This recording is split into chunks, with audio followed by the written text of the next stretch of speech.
It's been a day of major COVID-19 developments, both here and interstate. In New South Wales, there are growing fears over community transmission, with 28 infections now linked to Casula's Crossroads Hotel. The state spike enough to force South Australia and Queensland to tighten border controls. While in Victoria, 270 new cases have been recorded there. The majority of those remain under investigation. First to Chief Reporter Chris Rees. And Chris, concerning figures in New South Wales and the Premier's taking action.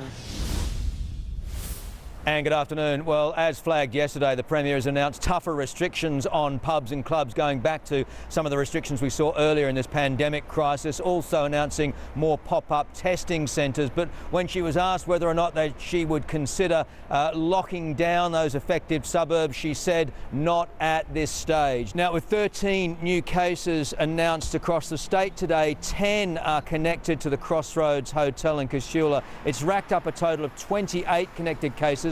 14 of those were people who attended the premises and 14 were close contacts of them. Now, as you'd expect, many of them have travelled far and wide across Sydney since. Some of the sites they've touched included the Star Casino, the Canterbury Bankstown Leagues Club, the Kmart in Casula, it's now closed, the Picton Hotel, it's been closed for a couple of days, the Narellan Shops. But perhaps one of the most concerning is that one COVID positive case visited the Advantaged Care Aged Facility at Preston's Lodge. It's now being locked down as a precaution. And in another major development, the cases out of southwest Sydney are so concerning, Queensland has declared the LGAs, the local government areas of Liverpool and Campbelltown, as hotspots, refusing to let anyone from either area across the border, with long queues forming as police did registration and licence checks today. That's a total of 77 suburbs affected, or almost 400,000 people, and already police have turned some away at that border, and 18 Queenslanders who visited the Crossroads are now in self-isolation. Now, the Premier again announcing that the state was on high alert today. She's declared extra restrictions for pubs and clubs, group numbers down from 20 to 10, a maximum of 300 patrons, compulsory COVID-safe marshals for the bigger pubs, and serious fines for any not complying. The first warning attracts $5,500. The second warning, a week-long shutdown, and the third warning, the premises will be closed for an entire month. Anne? Live to Robert Avadia at Picton in southwest Sydney at one of those pop-up clinics. Hello, Rob. People are waiting hours to be tested there.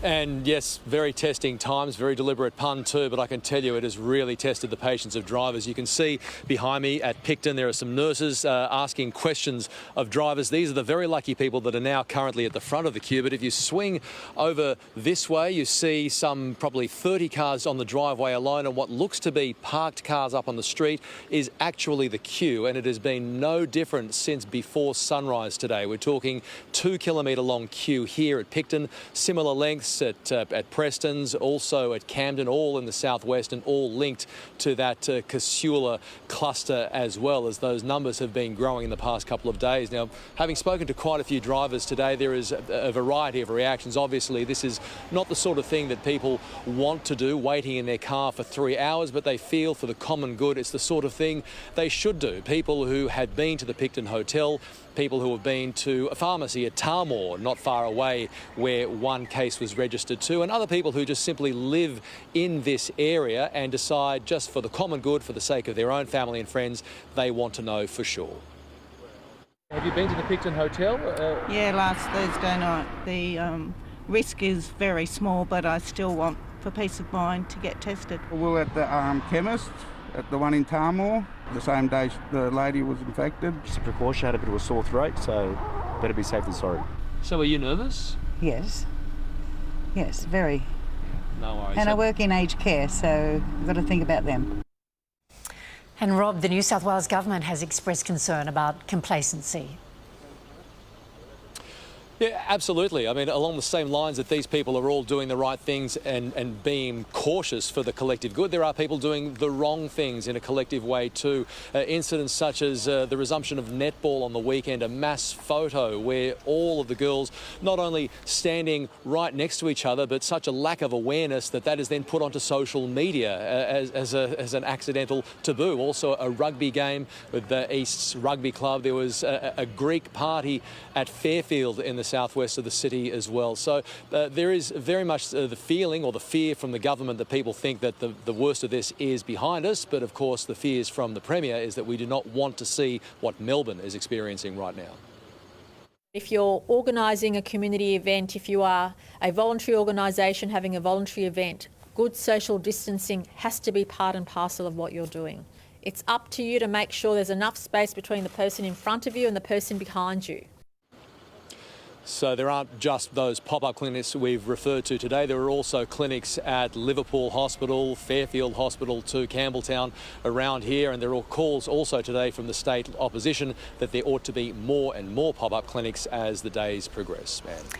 Robert Avadia reporting from Picton. Thank you very much, Rob. The COVID outbreak in Sydney Southwest is set to have a major impact on professional sport. Live to sports editor Matt Carmichael. Matt, good afternoon to you. Yeah. The NRL has been quick to step in and make immediate changes. Well, good afternoon, Anne. You'd have to say they've been very good at this so far, and they've moved very quickly again today to allow the teams from New South Wales and Canberra to still be able to go into Queensland and keep playing the games. They've put all the clubs here back into the very strict lockdown that they were able to use to start up the season. That means for the players, no more going out to cafes and pubs or surfing, playing golf, any of that sort of thing. They can go to training, basically play games and go back home again. No visitors allowed. Panthers captain James Tarmo found out about this while we were on a Zoom call with him this afternoon. It could be worse, I think. And I think, the boys are sort of realising that with what's going on in the world, with people losing their jobs and the economy and stuff like that. And Matt, with the AFL already forced out of Victoria, any indication they'll be kept out of Sydney as well? And we heard from Giants veteran Phil Davis today from GWS, and he said there hasn't been any talk of that at the club just yet. But the AFL has only set its fixture up until another week away. It looks like they are planning for a season where there'll be no more games in New South Wales and Victoria. So that could get very interesting for how they keep that competition going. The acting NRL boss, Andrew Abdo, has just started a press conference, and we'll have a bit of that for you in the sport break, Anne. All right, Matt, thank you very much. Victoria has recorded another big day of coronavirus numbers with 270 new cases confirmed and a significant spike in the rate of infection. Even more worrying is the growing number of clusters in aged care homes. Laurel Irving reports from Melbourne. Well, as the Chief Health Officer has said, Victoria clearly has not yet turned the corner in this second wave of COVID cases. Today is our second highest daily total during the pandemic. And of course, we are now seeing multiple outbreaks in aged care homes where the residents are very vulnerable to COVID-19. Up to 24 outbreaks in aged care homes across the metropolitan Melbourne area. Here in Essendon at the Menorock home, we now have 28 cases. Now, all the residents here who've tested positive have been moved out to acute care, but there are now calls to evacuate the entire home to avoid a repeat of the Newmarch House disaster in New South Wales, where we saw 19 residents die. Of course, the incredible number now of active cases in Victoria is naturally flowing through to the hospital system. We have 85 Victorians now in hospital. 26 of them are in intensive care, and of those, 21 are on ventilators. And we are seeing an increasing number of frontline healthcare workers now testing positive as well. And to that end, the Premier has announced today that 1,000 extra ADF personnel are on their way to Victoria, and many of them will be riding in ambulances. One ADF officer with one paramedic designed to reduce the numbers of paramedics who are coming into contact with COVID-19. Melbourne, as we know, is now in stage 3 lockdown and has been since last Thursday. There is now a chance the city may face even tougher restrictions. All options on the table. We've always said that. I think we've got this week to really assess the effectiveness of the restrictions that have been in place now for just on a week. Brett Sutton is still hopeful, though, that tougher restrictions will not be necessary. He says he is still waiting for the effects of the stage 3 lockdown to take hold, and he is hoping that the situation will improve within the next week. Questions are being asked about why a celebrity was allowed to skip mandatory hotel quarantine after returning to Australia. Dannii Minogue is spending her time at a Gold Coast home after the state's chief health officer granted an exemption. Joel Dry has the details. For almost all Australians returning from overseas, this is the prospect they face. 2 weeks at a hotel like this one at their own expense. But those forced and cramped conditions have been avoided by Australian celebrity Dannii Minogue, who is free to live out her quarantine period in the comfort of a Gold Coast home. The singer and television judge has been given that exemption by Queensland Health. Part of her application included a medical certificate. The Chief Health Officer today confirmed the exemption but said it was issued because a third party acting on Miss Minogue's part was able to provide a COVID-safe plan demonstrating she and her son would be secure at the home. There are a number of people who have come under that category who I've given an exemption to because they have third-party arrangements in place that I'm confident meet all the requirements that we have in place for hotel quarantine. 38 exemptions have recently been issued, and that revelation is particularly hard to hear for ordinary Aussies who are locked up in hotels paying about $3,000 for the experience and feeling as if there is definitely a double standard.